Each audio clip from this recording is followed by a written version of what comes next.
आज हम आए हुए हैं भाजपा के एक वरिष्ठ नेता जिनको आज अभी लोकसभा चुनाव के मद्देनज़र कोडरमा जिला का प्रभारी बनाया गया और यहाँ भी प्रदेश कार्य समिति भी है भाजपा में। और हजारीबाग में काफ़ी नामचीन चेहरा है समाज सेवा के क्षेत्र में और भाजपा संगठन की मजबूती और विस्तारीकरण को लेकर लगातार कार्यरत रहते हैं। और संगठन में जो जिस तरह से इन्होंने काम किया इसका प्रतिफल देखने को मिल रहा है कि अन्नपूर्णा देवी बाल महिला एवं बाल विकास मंत्री बनाया गया है। उनके इस जीत में एक अहम किरदार निभाने वाले हजारीबाग के एक मशहूर शख्सियत भैया अभिमन्यु प्रसाद से आज हम भेंट वार्ता करेंगे और जानेंगे कि क्या इनका राजनीतिक सफर कैसा रहा और कैसे इन्होंने भाजपा में अपनी जिम्मेदारियों का निर्वहन किया और विधानसभा आगे हमें चुनाव होने वाला है, इसको लेकर किस नज़रिए से देखते हैं। हमारे चैनल में आपका स्वागत है। बहुत बहुत धन्यवाद आपका, आपके चैनल में हमको लाने के लिए आपका बहुत आभार। अभी हाल में जो कोडरमा से आपको प्रभारी बनाया गया है तो वहाँ पे देखा जा रहा है कि रिकॉर्ड मतों से जीत हुई है। किस तरह से आपने वहाँ जनसंपर्क किया, कैसे इस तरह को जिम्मेदारी को निभाया?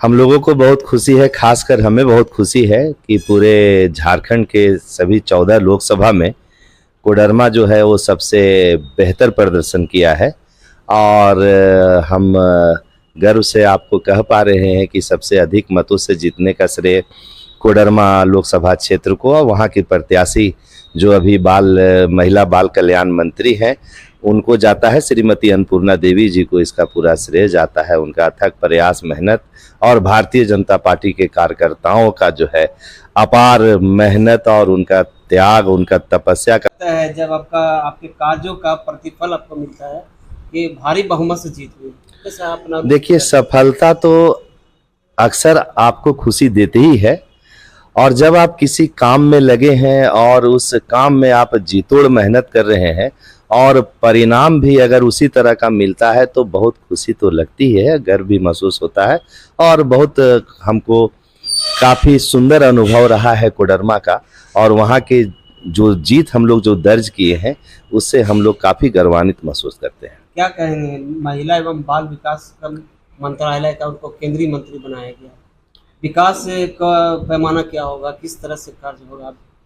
देखिए, जहाँ तक अन्नपूर्णा देवी जी के मंत्रालय का बात है तो चूंकि अन्नपूर्णा देवी जी पिछले कह सकते हैं कि 30 वर्षों से पूरे देश में विभिन्न पदों पे रही हैं और पहले भी वो मंत्री रह चुकी हैं। इसके पहले वो शिक्षा राज्य मंत्री थी तो उनको काम करने का अनुभव बहुत ही ज़्यादा है। और जहाँ तक रहा कि अभी जो नया उनको पोर्टफोलियो मिला है, जो नया मंत्रालय मिला है, तो हमको लगता है कि स्मृति ईरानी जी के बाद अन्नपूर्णा देवी जो है वो महिला बाल कल्याण का जो इनको कैबिनेट रैंक का जो पोर्टफोलियो है उनके लिए उपयुक्त जो अगर कोई मंत्री अगर साबित होंगी तो श्रीमती अन्नपूर्णा देवी जी साबित होंगी।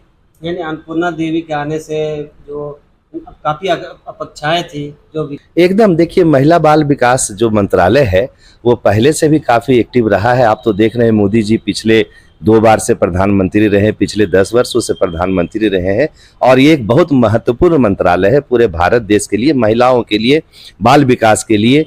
तो ये मंत्रालय का जिम्मेवारी संभालना भी अपने आप में एक बहुत महत्वपूर्ण बात है। और रही बात काम की तो पहले भी काम होते आए हैं और उससे बेहतर काम होगा ऐसा पूरा हमें भरोसा है, पूरा उम्मीद है। हजारीबाग के सियासी गलियारों में लगातार चर्चा का विषय बना हुआ है कि हजारीबाग से भाजपा के सदर विधानसभा के प्रत्याशी अभिमन्यु प्रसाद हो सकते हैं। भैया अभिमन्यु का नाम जोरों से चल रहा है, हो सकता है। हमारे पार्टी में कौन प्रत्याशी होगा और कब प्रत्याशी होगा ये कहना मुश्किल है।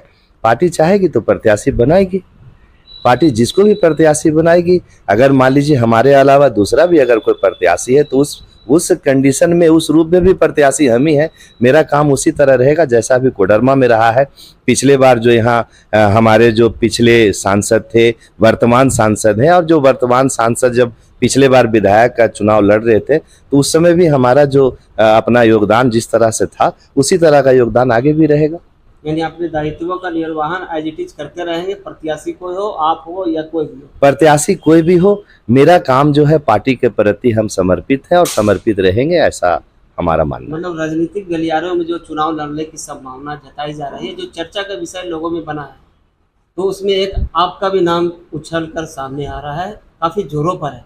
अगर पार्टी आपको मौका देती है तो इसमें चुनाव में किन मुद्दों को लेकर उतरेगी? देखिए, हम तो पिछले 31 साल से भारतीय जनता पार्टी में है, जैसा आप लोग जानते हैं। और रही बात प्रत्याशी बनाने की, तो अगर पार्टी अगर हमें उस लायक समझती है, पार्टी अगर हमको दायित्व देगी, तो हम इस दायित्व से पीछे भी नहीं हटेंगे। पार्टी के सारे मापदंडों पे खरा उतरेंगे। आम जनता के विश्वास जो आज तक हम अपना कार्य करके बनाए हैं, आम लोगों के बीच में जो हम रहे हैं, तो हमें भी विश्वास है कि अगर पार्टी हमको प्रत्याशी बनाती है, तो उस कंडीशन में हम भी जो है अपने आप को कसौटी में पूरा खरा उतरने का हमारा प्रयास होगा। पलायन यहाँ पर एक अहम मुद्दा है। रोजगार के अवसर नहीं होने के कारण अक्सर लोग यहाँ से बड़े बड़े महानगरों में पलायन करते हैं। इसको आप किस नज़रिए से देखते हैं, और अगर आप विधायक का चुनाव लड़ते हैं तो इसमें क्या मुद्दे होंगे जो पलायन? देखिए, पलायन पहले यहाँ पे मुद्दा हुआ करता था। आप जानते हैं कि वर्तमान में भी और पिछली बार भी सांसद भाजपा से ही हैं और विधायक भी भाजपा से ही रहे हैं। और इसी कारण से आपको हम पूरे भरोसे के साथ बताना चाहेंगे कि हजारीबाग में जितनी खनन कंपनियां आई है, आपको एनटीपीसी है, त्रिवेणी सैनिक है, अडानी है, और भी अन्य जो कंपनियां हैं जो यहाँ पे बड़े बड़े जो काम कर रही है, उनका खादान है, यहाँ पे ओपन माइनिंग है, तो उन सारे कंपनियों में एनटीपीसी है, बीएचईएल है, तो उसमें इतना सारा रोजगार है कि पलायन का प्रश्न अब उठता नहीं है। ये अलग बात है कि कोई अपने जीवन को बेहतर बनाने के लिए किसी दूसरे प्रदेशों में अगर जाना चाहते हैं तब तो वो स्वतंत्र हैं, लेकिन पलायन वाली स्थिति हजारीबाग में अभी नहीं है। तो ये थे आज हमारे साथ भैया अभिमन्यु प्रसाद, जो कोडरमा जिला के अभी प्रभारी भी हैं और भाजपा प्रदेश कार्य समिति के सदस्य है, और अब लगातार संगठन को विस्तारित और संगठित करने को लेकर लगातार कार्यरत है और संगठन में एक अलग पहचान रखते हैं। तो आगामी विधानसभा चुनाव को लेकर आज परिचर्चा हुई और बहुत सारे मुद्दों पर बात हुई। तो आगे भी इसी तरह जुड़े रहें और देखते रहें हमारे साथ उगता झारखंड।